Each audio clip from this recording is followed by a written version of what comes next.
Guys, girls, and impies. Today we're going to be looking at a new Data-Moshing plugin that I have made for Touchdesigner. It's available completely for free to download in the link below, in the description below. I'm going to go ahead and turn off my webcam. I am feeling quite unwell today, and I've already released this plugin, but have put off recording this tutorial because I'm quite unwell. But today, essentially, I'm going to go over first how to use this plugin. Obviously, if you want to just dive into it, go ahead and download. It's the Patreon link below, but you don't need to pay for it. You just need to join the free tier, so it's completely free to download. So I'll go over how to use it first, and then I want to talk a little bit about why I actually made this. So when you download the project file or the tox, you will get this essentially. With the tox, you'll need to configure the toggle mosh button, but the tox or the plugin takes two inputs, two different videos, or if you want to do what I just did in the intro where I displaced my video with myself, you can plug them both in like that. So both videos into the same source. Essentially, source 1 will be displaced with source 2, and if I right now the toggle mosh is mapped to the keyboard in 1, so whenever I hold down 1, you will see it is being data moshed. Now, something I like to do is on the afterwards here is to add in a composite and set it to over, and then plug the original image in that way, so it overlays the original image behind, and you can see that if we were doing like a full scene like this, it'll still, the pixels that are moved, you'll still like see a clear image behind. Sorry, I think I have that I have the wrong thing plugged in. There we go. You can sort of see it now creeping off the edge like so.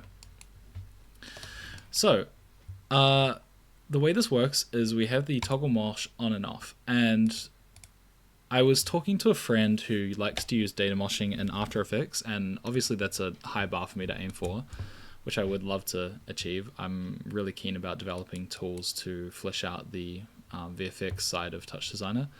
But obviously, yes, you can map this to a keyboard input or just click it. Another thing you could do, though, is you could also map this to be audio reactive, so it could mosh on the kicks. And you could like swap around the inputs and get really complicated and in-depth with this tool, making it audio reactive. If people are keen about maybe taking that to the next level, I would be happy to do a tutorial on that, so let me know. But moving on, it's worth noting that a lot of these controls still need a lot of refinements, and the numbers that I have picked for the ranges are sometimes a little bit off. So I'll just quickly go over what each of them do. So video mix essentially is how much it mixes between the two different sources, 0 being the first input and 1 being the second.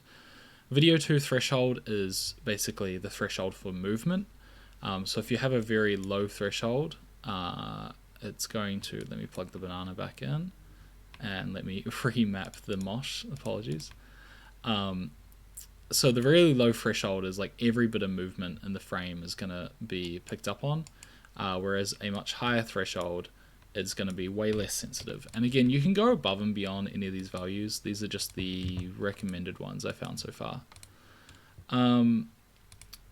Video to bleed amount is how much it sort of bleeds through. This will be more or less obvious on a lot of other on different clips you'll find, and it's the same for the original image retain amount. A lot of these parameters are fine-tuning that will really depend on how much movement is going on in your second video and how much it displaces it. On a lot of things, like a very simple input like this banana, it won't actually control a lot of noticeable changes.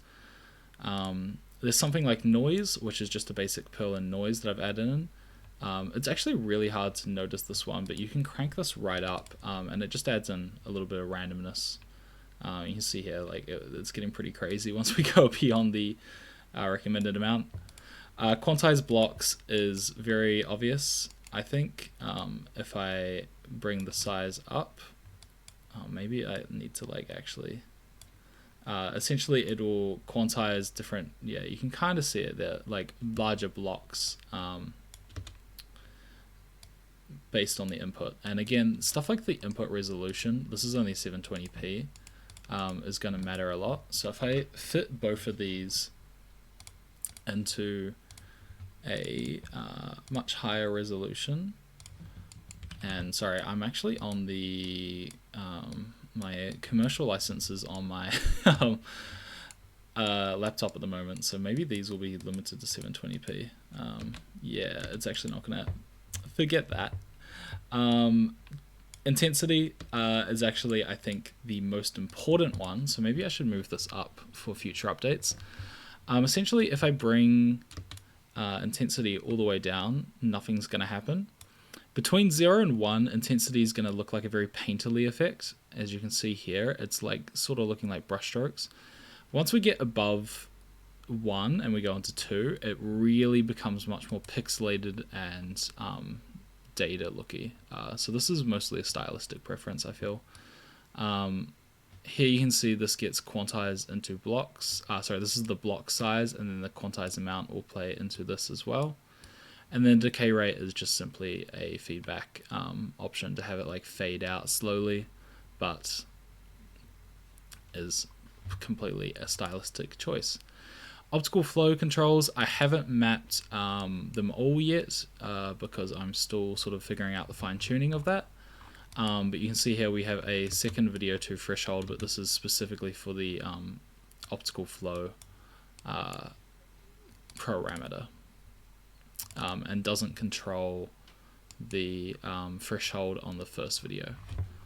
But yeah, that is essentially the controls. So please go ahead and play around and use this tool. I want to see people create some really cool stuff.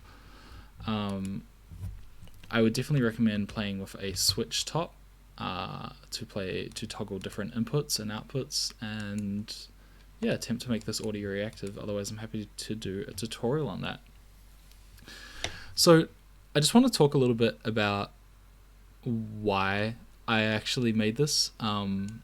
And if you're sticking around for this part of the video, I would love to also hear your thoughts and opinions to help guide future developments like this.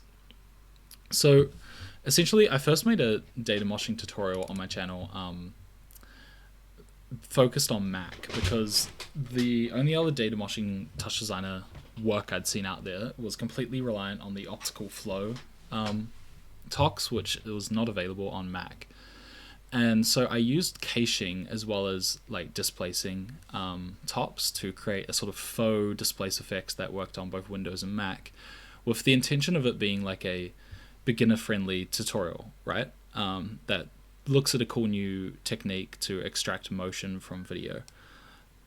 Obviously, with this, where we get a much closer and refined Data-Moshing look, it requires us to dive into some GLSL coding, not just for the mosh effect, but also to develop a optical flow, which you can see happening here.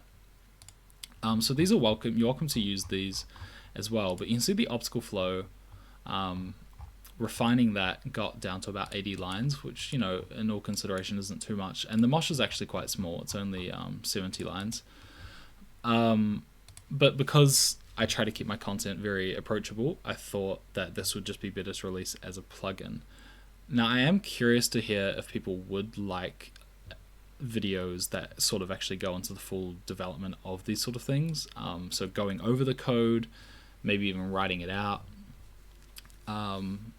But that is why I decided to release this for free, because I didn't want to make this inaccessible to anyone, especially because this sort of tool doesn't really exist right now for free in an open source and sort of a way that's accessible to all platforms, not just Windows machines. Yeah, so I am curious moving forward if you guys would want more plugins that are free. Always open to suggestions. Otherwise, maybe tutorials diving into the behind the scenes and how to develop these. Other than that, this will hopefully be an ongoing updating project. I do hope to wish to obviously release more projects for free. I do want to make a lot more of my work open source and accessible. But of course, if you are able to support me, that allows me to dedicate more time to developing these plugins for everyone. And the paid tiers of my Patreon will probably receive updates and changes first before I release it to the general public. But other than that, yeah, let me know.